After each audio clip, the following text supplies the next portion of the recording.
14 अगस्त 2005 सुबह का वक्त था। हीलियोस फ्लाइट 522 साइप्रस के लार्नका इंटरनेशनल एयरपोर्ट से ग्रीस के एथेंस इंटरनेशनल एयरपोर्ट जाने के लिए तैयार थी। सुबह के करीब 9:07 पर फ्लाइट ने उड़ान भरी। उस समय इसमें 115 पैसेंजर और 6 क्रू मेंबर सहित 121 लोग सवार थे और इसे उड़ा रहे थे 58 वर्षीय German contract base pilot Hans Jurgen Merten, जिन्हें कुल 16,900 फ्लाइट आवर्स का अनुभव था। वहीं इनके को पायलट के तौर पर मौजूद थे 51 वर्षीय पैम्पोस चार्लम्स, जिन्हें कुल 7,549 फ्लाइट आवर्स का अनुभव था। वहीं फ्लाइट अटेंडेंट के तौर पर एंड्रियास प्रोड्रोमो कमान संभाल रहे थे। उड़ान भरने के 5 मिनट बाद यानी 9:12 पर प्लेन 12,040 फीट की ऊंचाई पर पहुंच गया और इस ऊंचाई पर पहुंचने के बाद ही अचानक प्लेन में एक अलार्म बजने लगता है। जब इस अलार्म की जांच की गई तो पता चला कि ये take off configuration warning alarm था, जिसे देखने के बाद दोनों पायलट हैरान हो गए। और वो इसलिए क्योंकि take off configuration warning alarm तब बजता है जब प्लेन ग्राउंड पर होता है और उड़ान भरने के लिए तैयार नहीं होता। ऐसे में 12,000 फीट की ऊंचाई पर इस अलार्म के बजने का मतलब दोनों पायलट को समझ ही नहीं आ रहा था। स्थिति की गंभीरता को भांपते हुए उन्होंने एटीसी यानी एयर ट्रैफिक कंट्रोल से संपर्क साधना ही उचित समझा। फिर उन्होंने तुरंत ही एटीसी से संपर्क कर उन्हें बताया कि उनके विमान का take off configuration warning alarm बज रहा है। पायलट एटीसी को ये सब बता ही रहे थे कि इतनी ही देर में प्लेन के कॉकपिट में मौजूद कंट्रोल पैनल पर कई सारे अलार्म एक साथ बजने शुरू हो गए और इन अलार्म्स की आवाज के कारण पायलट्स की आवाज एटीसी तक पहुंचना भी बंद हो गई। साथ ही प्लेन का मास्टर क्वेश्चन अलार्म भी बजने लगा था, जिसका मतलब था कि प्लेन के कई सारे सिस्टम एक साथ ओवरहीट हो चुके हैं। दोनों ही पायलट्स की दिक्कतें अब बढ़ने लगी थी। उन्हें कुछ समझ नहीं आ रहा था कि अचानक ये सब क्या हो रहा है। इधर ये सब देखकर प्लेन में अफरा तफरी का माहौल बन गया। क्रू मेंबर लगातार यात्रियों को शांत कर रहे थे। सभी पैसेंजर्स को सांस लेने में काफी ज्यादा दिक्कत आ रही थी, इसलिए उनके ऑक्सीजन मास्क अपने आप ही नीचे आ गए। दरअसल जब प्लेन में ऑक्सीजन का लेवल कम होता है तो ऑक्सीजन मास्क अपने आप ही नीचे आ जाते हैं। इस दौरान प्लेन लगभग 18,000 फीट की ऊंचाई पर था। पायलट बार बार एटीसी से संपर्क कर उन्हें अपनी समस्या बताने का प्रयास कर रहे थे, लेकिन उनकी बात एटीसी तक पहुंच ही नहीं पा रही थी और कुछ ही देर में प्लेन का एटीसी से कनेक्शन भी पूरी तरह टूट गया। इसके बाद भी एटीसी ने बार बार फ्लाइट से संपर्क साधने की कोशिश की, लेकिन उन्हें कोई उत्तर नहीं मिला। प्लेन अब लगातार ऊपर की ओर बढ़ता जा रहा था। आमतौर पर इस रूट पर फ्लाइट को लगभग 1 घंटे और 45 मिनट का समय लगता है, यानी करीब 10:45 पर इस प्लेन को एथेंस एयरपोर्ट पर पहुंचना था। 9:23 पर प्लेन 34,000 फीट की ऊंचाई पर पहुंच चुका था। इसके बाद 9:37 पर यह विमान एथेंस के फ्लाइट इंफॉर्मेशन रीजन में पहुंच गया। 10:12 से 10:50 तक एथेंस एटीसी यानी एथेंस एयर ट्रैफिक कंट्रोल की टीम रेडियो कॉल्स के जरिए इस प्लेन से संपर्क साधने की कोशिश करती रही, लेकिन उन्हें कोई जवाब नहीं मिला। अब 10:45 हो चुके थे और इस समय प्लेन को एथेंस इंटरनेशनल एयरपोर्ट पर लैंड करना था, लेकिन प्लेन का अभी तक कुछ अता पता नहीं था। कुछ अनहोनी की आशंका के चलते ग्रीस अधिकारियों ने तुरंत ही अपने 2 सबसे बढ़िया F-16 फाइटर जेट को इस विमान को ढूंढने के लिए भेजा। कुछ ही देर में इन फाइटर जेट्स ने हीलियोस फ्लाइट 522 को ढूंढ लिया। इनमें से एक फाइटर जेट उड़ते उड़ते इस विमान के बहुत करीब आ गया था, ये देखने के लिए कि अंदर आखिर चल क्या रहा है। तो इस फाइटर जेट पायलट ने देखा कि प्लेन के अंदर को पायलट की सीट पर कोई बैठा हुआ है। वहीं मेन पायलट अपनी सीट पर सिर नीचे करके बेसुध हालत में पड़ा हुआ है। फिर ये फाइटर जेट पीछे गया और अब इसने पीछे वाली खिड़की से प्लेन के अंदर के हालात का जायजा लिया। लेकिन फाइटर जेट के पायलट के लिए हैरानी की बात तो ये थी कि अपने बराबर में 2 फाइटर जेट्स के उठने के बावजूद किसी भी पैसेंजर्स ने मुड़कर उनकी तरफ नहीं देखा। किसी भी पैसेंजर की तरफ से उन्हें कोई भी रिएक्शन नहीं मिला। तभी लगभग 11:49 पर फाइटर जेट्स के पायलट्स ने देखा कि एक शख्स प्लेन के कैबिन से होकर कॉकपिट की तरफ जा रहा है। कुछ ही सेकंड्स में ये शख्स प्लेन की पायलट सीट पर बैठा हुआ दिखाई दिया। कॉकपिट में बैठे इस शख्स को देखकर फाइटर जेट्स के पायलट ने इसे इशारा कर स्थिति के बारे में जानना चाहा। ये शख्स भी उन फाइटर जेट्स के पायलट्स को कुछ बताना चाह रहा था, लेकिन वो कुछ बोल ही नहीं पाया। तभी लगभग 1 मिनट बाद 11:50 पर प्लेन के लेफ्ट इंजन ने काम करना बंद कर दिया और प्लेन लेफ्ट साइड से झुककर तेजी से नीचे की ओर गिरने लगा। पायलट सीट पर बैठा वो शख्स इसे कंट्रोल करने की कोशिश तो कर रहा था, लेकिन वो इसे कंट्रोल कर ही नहीं पा रहा था। ठीक 12 बजे प्लेन के राइट इंजन ने भी काम करना बंद कर दिया। प्लेन का कंट्रोल अब पूरी तरह से खो चुका था। 12:04 पर प्लेन एथेंस से लगभग 40 किलोमीटर दूर ग्रामेटिको की पहाड़ियों में जाकर क्रैश हो गया और इसके क्रैश होने के साथ ही इसमें सवार क्रू मेंबर समेत सभी 121 लोगों की मौत हो गई। दोस्तों एक बार महसूस कीजिए उस पल को जब 121 यात्रियों से भरा ये प्लेन जब पहाड़ से टकराया होगा तो क्या गुजरी होगी उन फाइटर जेट्स के पायलट पर, जिन्होंने इन लोगों को अपनी आंखों के सामने जाते हुए देखा होगा और वो इनके लिए कुछ भी नहीं कर पाए होंगे।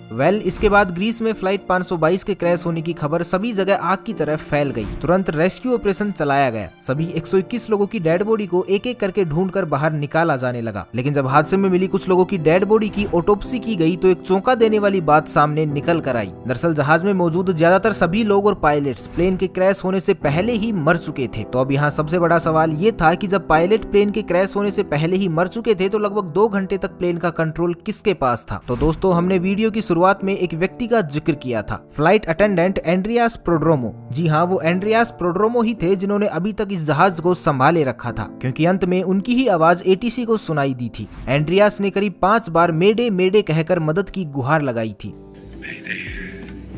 Mayday. Flight 5.